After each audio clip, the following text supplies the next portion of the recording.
எத்திசையும் தேன் சொறியும் மூன்று தமிழ் குமராவும் கோவிலாகும். தினம் தேடி வரும் பக்தர்களின் தெளிவான முதிர்ந்த மனம் முருகா உண்மையிலுமாகும்.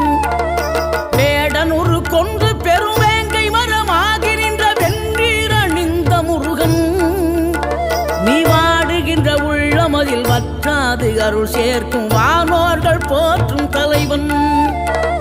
நீரெடுத்த மேனியுடன் ஆறிடத்தில் பேரெடுத்து நினைவெல்லாம் இனிக்கின்றவன், நீ ஓரெழுத்து ஆயுதமாய் ஒளிகின்ற வேலெடுத்து உறுதுணையாய் வருகின்றவன், எனக்கு உறுதுணையாய்